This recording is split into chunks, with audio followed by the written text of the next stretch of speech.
Shalom Bapak Ibu yang terkasih dalam Tuhan. Senang sekali kita akan melanjutkan pada 269 serial tentang tanda, ya. Apa yang saya alami, yang saya lihat dan melihat ada sesuatu yang dapat saya sharekan, saya bagikan kepada kita. Membangun kedisiplinan hidup kekristenan yang bertumbuh, ya. Jadi maksudnya adalah kalau mau hidup kekristenan kita itu hidup yang bertumbuh, itu harus dalam disiplin. Ya, ini untuk membawa kita memahami bagaimana firman Tuhan itu harus nyata dalam kehidupan kita. Inspiration behind the skin adalah ketika saya pernah cerita bahwa ada seorang anak kecil yang bermain layangan dan saya melihat dia sekitar setengah jam 45 menit bermain yang sama. Walaupun layangan itu nggak terbang, karena saya lihat layangannya juga agak sedikit tidak bisa terbang, saya yakin. Nah, dia bermain terus, dan bagi dia dengan kondisi dia seperti itu, bagi dia sudah sangat senang sekali bahwa dia bisa bermain layangan. Ya, nah kalau saya setiap pagi harus lewat di Aloha tempat saya, dan saya melihat bangunan ini yang terus dibangun dari mungkin sudah setahun ini dibangun, yaitu untuk jalan jembatan layang Aloha, ya, di mana dibangun dari pondasi yang begitu kuat, dikasih pur, kemudian dibangun tonggak-tonggaknya itu, ya, sostro bahunya, kemudian dibangun girder-girder box di atas, dirata, dan akhirnya sekarang hampir jadi, mungkin Desember bisa selesai, ya. Dan saya melihat itu sebuah bangunan yang dimulai dengan dasar yang begitu kokoh, ya, sehingga membawa saya untuk merenungkan akan hal ini, ya. Ini adalah, kalau kita lihat dari Lukas pasal 6 ayat 48 dikatakan, ia sama dengan seorang yang mendirikan rumah. Orang itu menggali dalam-dalam dan meletakkan dasarnya di atas batu. Ketika air bah datang, banjir melanda rumah itu tidak dapat digoyahkan karena rumah itu kokoh dibangun. Saudara, ini adalah kisah tentang perumpamaan tentang dua macam dasar, ya, di mana ada satu di atas pasir, satu di atas pondasi yang kokoh di tanah dasar yang kuat, ya. Sama seperti bangunan-bangunan yang kita lihat ini. Tetapi dia melalui sebuah proses waktu yang panjang, ya. Membangun seperti ini bisa 1 tahun, 1,5 tahun, ya. Nah, sehingga apa? Ada proses yang harus kita ikuti, dan itu tidak gampang untuk membangun sebuah rumah dengan pondasi yang kuat, apalagi bangunan rohani itu akan dibangun. Saya coba mengajak kita untuk merenungkan ini. Saudara yang terkasih, kalau kita lihat, ya, dari Lukas pasal 6 ayat 40 sampai 49, tadi 48 ayatnya. Nah, ini adalah dua macam dasar. Ada sebuah rumah yang kokoh dibangun di atas batu karang, ada sebuah rumah yang taruh pondasinya di atas pasir. Ketika air laut datang, akhirnya tergerus dan rumah itu roboh, ya. Tapi saya mau kita bacakan ayatnya yang ke-46 dan 47. Mengapa kamu berseru kepadaku, Tuhan, Tuhan, padahal kamu tidak melakukan apa yang aku katakan? Ayat 47, setiap orang yang datang kepadaku dan mendengar perkataanku serta melakukannya, aku akan menyatakan kepadamu dengan siapa ia dapat disamakan. Artinya apa? Menjadi melakukan firman itu jadi sesuatu yang penting. Dan kalau dilihat bahwa Anda melakukan firman dan luar biasa, lalu Tuhan bilang, nah, saya mau samakan ini dengan seperti apa? Lalu ayat ke-48 yang kita sudah baca, ia sama dengan seorang yang mendirikan rumah. Orang itu menggali dalam-dalam dan meletakkan dasarnya di atas batu. Ketika air bah dan banjir melanda rumah itu tidak dapat digoyahkan karena rumah itu kokoh dibangun. Melakukan sesuatu perkara sesuai dengan firman, sesuai dengan kehendak Bapa, itu harus mulai dibangun dari rumah yang kokoh, bangunan dasar rohani yang kokoh. Kalau tidak, Anda tidak bisa melakukan kehendak Bapa. Dan itu butuh proses yang panjang. Coba lihat, ini sebuah pohon yang begitu kokoh, yang begitu besar, ya. Ini perumpamaan biji sesawi itu, dari sebuah biji sesawi yang kecil itu bisa mendapatkan sebuah pohon yang besar yang menjadi pelindung bagi hewan-hewan di bawahnya, perindang dan sebagainya, ya. Nah, kalau kita baca dari 2 Petrus 3 ayat 18, tetapi bertumbuhlah dalam kasih karunia dan dalam pengenalan akan Tuhan dan Juru Selamat kita, Yesus Kristus. Baginya kemuliaan sekarang dan sampai selama-lamanya. Kata bertumbuh itu adalah present. Harus sekarang juga engkau bertumbuh. Ambil keputusan sekarang. Karena butuh waktu yang lama untuk bisa mencapai hasil yang kita inginkan, yaitu melakukan firman yang begitu konsisten, disiplin melakukan firman. Nah, itu melalui apa? Dalam kasih, ya, dan dalam pengenalan akan Tuhan kita. Jadi kita harus mengenal day by day, berjalan dengan Tuhan. To know by experience with God, itu kata yada, kata ginosko, semuanya mengarah ke situ. Bahwa kita harus mengenal Kristus day by day, dan kita harus terus bertumbuh dalam pengenalan itu, di dalam kasih yang luar biasa, kasih karunia. Karena kita tidak bisa melakukan sendiri, dan Tuhan yang bekerja di dalam kita yang melakukan semuanya. Jadi kalau kita melihat seperti ini, ya, kita harus bisa melakukan firman Tuhan. Itu butuh waktu, butuh proses yang terus menerus. Tidak bisa simsalabim kemudian jadi kita bisa melakukan firman dengan baik dan benar. Tidak.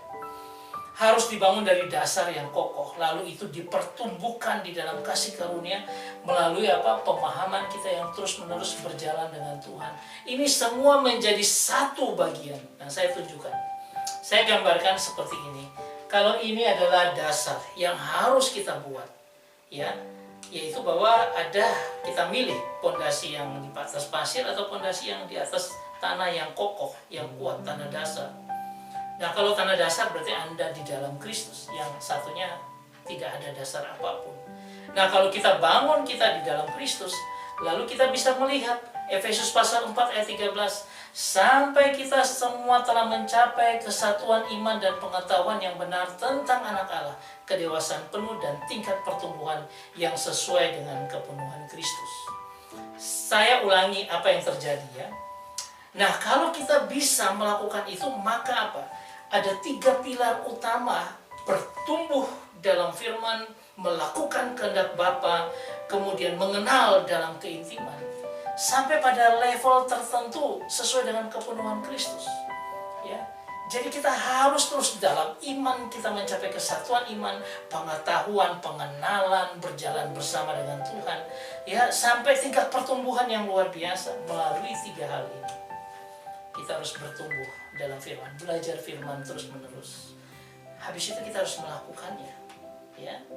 Kemudian apa? Kita mengenal dia lebih dalam lagi, ginosko, berjalan dengan Tuhan itu berjalan day by day dengan dia, bermohon kepada dia, semakin datang dalam dia, yang berdoa rajin dan sebagainya. Dan ini ingat saya gambarkan seperti ini, ya. Berarti apa? Dia step by step bersama-sama bertumbuh sampai pada tingkat kepenuhan yang Tuhan izinkan bagi kita. Harus seperti ini, tidak bisa tidak. Kita tidak bisa bilang, oh saya mau melakukan kehendak Allah. Lalu bagaimana Anda melakukan kehendak Allah kalau Anda tidak mengenal dia? Atau bagaimana engkau melakukan kehendak Allah kalau kau tidak bertumbuh dalam firman? Ya. Sehingga 3 ini harus berjalan simultan dalam kehidupan kita. Ya, dalam Matius pasal 7 ayat 21, kita sudah baca beberapa waktu yang lalu. Bukan setiap orang yang berseru kepadaku Tuhan, Tuhan akan masuk ke dalam kerajaan surga, melainkan dia yang melakukan kehendak Bapa-Ku. Ingat, dia yang melakukan kehendak Bapa-Ku.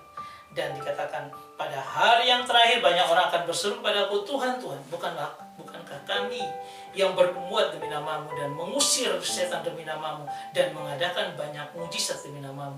Ini kan artinya orang-orang yang bukan orang Kristen kacangan gitu, tapi orang Kristen yang luar biasa. Tapi Tuhan bilang apa? Pada waktu itulah aku akan berterus terang kepada mereka dan berkata, aku tidak pernah mengenal kamu, hanyalah daripada aku kamu sekalian pembuat kejahatan. Artinya apa? Orang-orang ini dibangun di dasar yang salah, ya, di dasar di atas pasir dan tidak ada apa-apa di atasnya. Tapi kalau kita dibangun di atas Kristus, kita akan melakukan kehendak Bapa. Karena apa? Kita terus menerus mengenal dia dan dia mengenal kita. Berjalan bersama dia, dia kenal kita, dia support kita terus. Dan kita bertumbuh karena kita mengenal firman dalam hidup kita, sehingga kita bertumbuh dalam firman. Semua ini harus dijalan step by step bersama-sama dalam kehidupan kita. Baru kita bisa melihat hasilnya yang luar biasa. Dan Tuhan berkata, baik sekali hambaku yang baik dan setia, masuk dalam kemuliaan Tuhan. Itu final, ya. Itu sudah sesuatu penilaian yang terakhir. Dan kita mau kemana-mana nggak bisa. Ini patokannya, ini patokannya kita. Ini bagian dari kompilasi beberapa ayat yang kita susun supaya apa? Supaya kita bisa melihat gambaran yang utuh. Saudara, kalau kita melihat seperti ini juga, ketika Lukas 10 ayat 27, jawab orang itu, kasihlah Tuhan Allahmu dengan segenap hatimu dan dengan segenap jiwamu. Itu artinya apa? Engkau taruh dirimu dalam Tuhan, kau mengenal Dia dalam keintiman dengan Dia. Hati kita nih terpaut kepada Tuhan, jiwa kita nih menyatu dengan Dia, itu mengenal dalam keintiman. Lalu dikatakan dengan segenap kekuatanmu. Kekuatan apa yang aku bisa kerjakan itu adalah melakukan kehendak Bapa. Dengan apapun yang aku bisa lakukan, yang Tuhan gerakan, aku mau kerjakan, karena itu kehendak Bapa dalam kehidupanku. Ya, dengan segenap kekuatan dan dengan segenap akal budi, kita pakai pikiran kita, kita belajar akan firman Tuhan, kita rombak paradigma berpikir kita, ya, menjadi sebuah sesuatu paradigma yang baru, ya, yang masuk dalam kehidupan kita, pemahaman kita benar sesuai dengan firman yang Tuhan nyatakan. Itu dia, baru kita disebut dengan apa? Yang dewasa di dalam Tuhan, yang penuh dengan sesuai dengan kepenuhan Kristus, yang bertumbuh terus untuk mengarah kepada Kristus. Saya mengajak kita untuk melihat refleksinya seperti ini. Saudara, kalau kita sudah melihat semua, maukah kita mencapai tingkat kepenuhan? Ini potensi, artinya subjektif. Ke depan kita bisa sampai di mana tingginya, saya tidak tahu. Ya, apakah itu nanti level 5, level 10, level 12, level tak terhingga, kita tidak tahu. Tetapi ada yang Tuhan inginkan kita capai dalam hidup kita, karena ini menjadi potensi. Saya mau belajar terus, saya mau terus menerus dalam Tuhan, intim dalam Tuhan, dan membuat apa? Saya semakin bertumbuh dalam tingkat kedewasaan yang luar biasa. Itu harus menjadi keinginan, hasrat, passion kita, ya, karena itu merupakan anugerah. Tapi maukah kita mengerjakannya dalam hidup kita?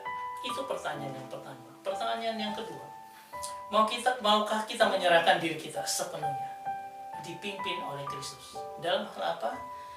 Ya, nanti kita lihat bahwa maukah kita disiplin dalam membangun diri kita melalui 3 hal ini.